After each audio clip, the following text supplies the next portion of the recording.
Comedian Aidy Bryant has been busy. She's one of the longest running cast members on Saturday Night Live, and she's the co-writer and co-producer and star of the Hulu series Shrill. This year, she's received Emmy nods for both, and Jamie Wax met up with her. When you walk around here at 30 Rock now, after all these years, do you think about 25-year-old Aidy coming here for the first time? Yeah, I mean, I also am still really wowed by it, honestly. Featuring Aidy Bryant. Since her debut on Saturday Night Live in 2012 at the age of 25, listen to me, I want to become you. Aidy Bryant has become known to millions as one of the most versatile and talented members of the cast. Well, can you let me talk? Because it's actually your job to listen to me.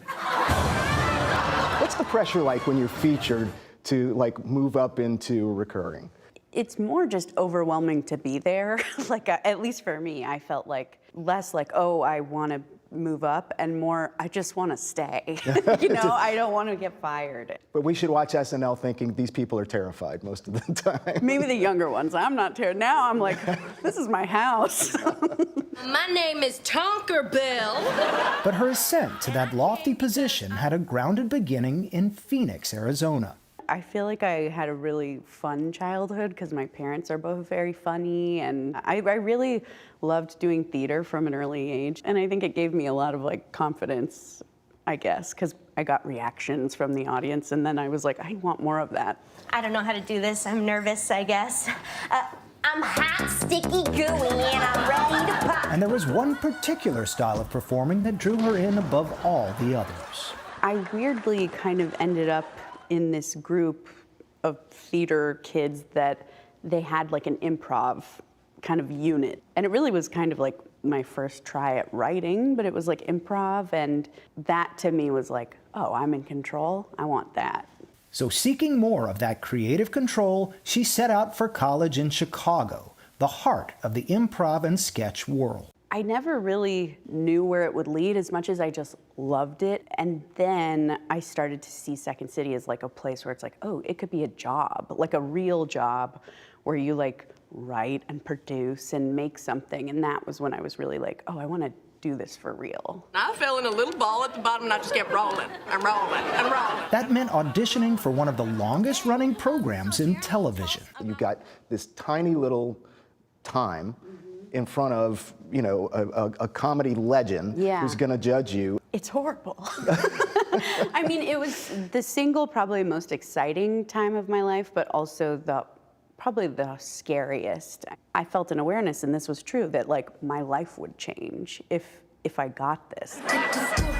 And it did. Her work on SNL quickly gained attention and opportunities outside the show, the latest of which started with a book about a woman who wants to change her life without having to change her body. You actually have a really small frame. There is a small person inside of you dying to get out. Oh, well, I hope that small person's okay in there. So I was oh, that's how I feel. And yeah, I think it's society's issue, not mine. You mentioned that. From the very beginning, you have said that you were thrown into the conversation about body positivity and image from both negative sort of online bullies, basically, and extreme support that really kind of lifted you up, but also gave you a sense of responsibility. I think I have evolving feelings about it all the time. I really was kind of shocked when I got on SNL, and that was such a part of the conversation of kind of my existence on the show, because I'm a fat person. I have been most of my life, but I never really in Chicago experienced myself as I'm the fat woman on stage. I was just doing my thing. And then, a bigger audience comes a different sense of yourself. And I realized, oh, this is a part of me being here. And I did feel a new sense of responsibility. And it was part of a huge reason why I was okay, I'm gonna try and make Shrill happen.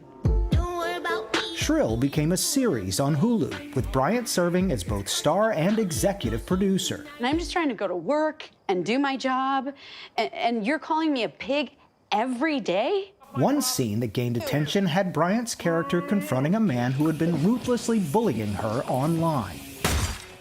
Did you sort of look at that as a sort of fantasy sequence for you with these online bullies? Totally. Totally. I also think it was a good chance to find the power in anger.